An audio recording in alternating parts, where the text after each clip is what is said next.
Welcome to Unbreakable Truth. Some nights pass like whispers, others like screams buried in silence. This story isn't about right or wrong. It's about the moment a bond formed so quietly that no one noticed it until it was far too loud to ignore. It started, like most regrets do, with something small. A door, a mistake, and a gaze that lingered too long. It was past midnight when I found myself still awake, folding laundry in the dim yellow light of our hallway lamp. The air was warm from the dryer's hum, the kind of heat that makes your skin stick to your clothes and your thoughts harder to shake. Everyone else had gone to sleep. My husband Mark was already upstairs, curled up in bed, unaware of how far from sleep I was. Folding laundry was my way of calming down the world.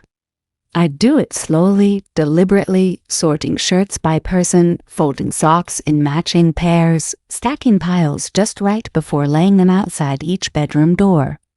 It was control. One of the few things in my life I could still shape with precision. I was nearly finished. I had one last stack, soft cotton shirts, freshly folded. I turned to what I thought was the guest room door, but I was wrong. The door creaked open and I stepped inside. The light from the hallway spilled in just enough for me to see him. Liam. My stepson. 19. Too tall for his frame, too quiet for his age. A boy shaped like a man, but still carrying the wounds of a child abandoned too soon. He didn't hear me. His back was turned. He was sitting on the edge of his bed, shirtless, his head bent low. His spine curled inwards like he was trying to collapse into himself. He looked tired, not just physically, emotionally hollow. I stood frozen in the doorway. He muttered something to himself, low and pained. Why am I built like this? It wasn't anger. It was shame. I could feel it in the air like smoke. I backed out quickly, shutting the door before he noticed me. But I couldn't stop thinking about it. That posture, that voice, the weight in his tone. It wasn't just a teenager's insecurity. It was something deeper. Something I recognized. I didn't sleep that night. Mark's breathing was steady beside me. Peaceful, distant. My thoughts were anything but. I kept seeing Liam's face, the way he held himself like someone who'd been laughed at too many times. Someone who'd learned to hide behind silence. The next morning, Liam barely touched his breakfast. He stirred his cereal, eyes distant. After Mark left for work, it was just the two of us in the kitchen. He spoke first. You ever feel defective? I turned toward him slowly. What do you mean? He didn't look at me. Like something inside you just came out wrong, and you can't fix it. So you just hide it. My heart dropped. Yes? I knew that feeling. I used to be someone before this life. Before being a wife, a stepmother. Before I shrunk myself to fit the shape everyone needed me to be. You're not broken, I told him. He let out a hollow laugh. Then why do I feel like it all the time? He looked up. Right into my eyes. Something flickered there. Not attraction. Not yet. Recognition. Over the next few days, we started talking more. Little things at first. Safe things. Music. Books. The way his classes bored him. The way some girls ghosted him after one date. The way he tried to laugh it off but couldn't quite hide the sting. And then one night, Mark was out late. I passed by Liam's door and something in me hesitated. His door was cracked open. He was lying on the bed, hoodie on, headphones around his neck. He looked up. Can't sleep? He asked. I shook my head. You? He shrugged. Didn't really try. I stepped inside. Just for a moment. I can leave if you're... He gestured toward the chair in his room. You don't have to. I sat. The silence was soft. Not uncomfortable. He looked at the wall. You know, I never really talked to anyone about the real stuff. You can, I said. I know. But they don't ask, or they ask wrong. He turned to me. You don't.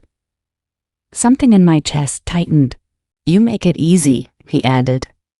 I smiled, but it felt like a lie, because it wasn't easy. It was terrifying. He leaned forward. You ever feel like no one sees you? That question undid me. I opened my mouth. But nothing came out. He looked at me like he already knew. And then gently, he reached out and touched my hand.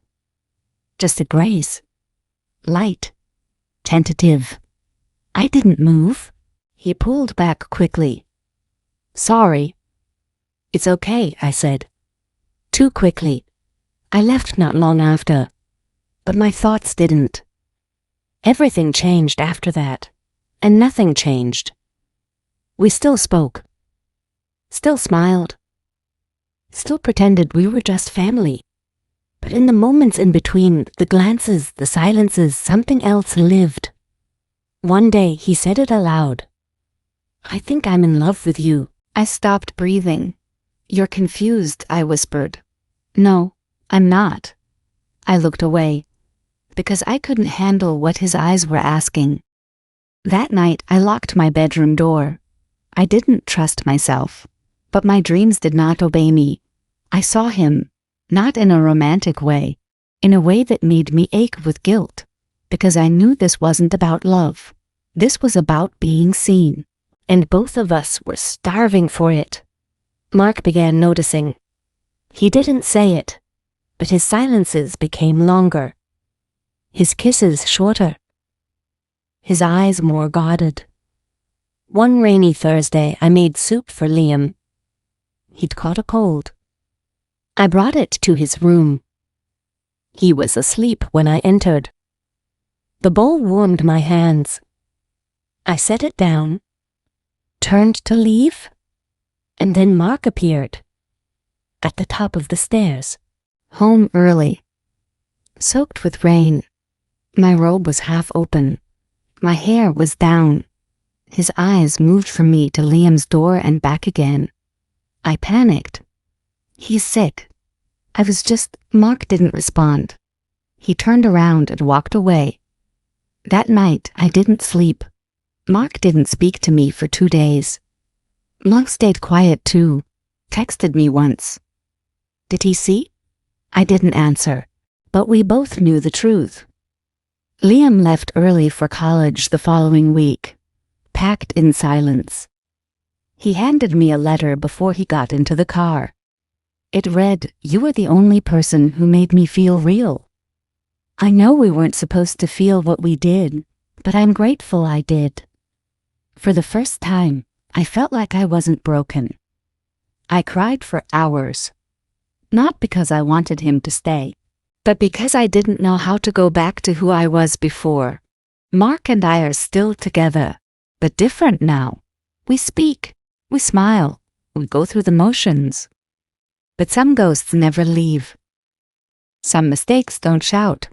They whisper in quiet rooms, in hallway glances, in memories that resurface when you least expect them.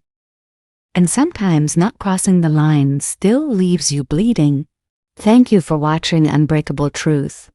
If this story moved you, share it with someone who knows what it's like to almost fall and to carry the weight of what could have been.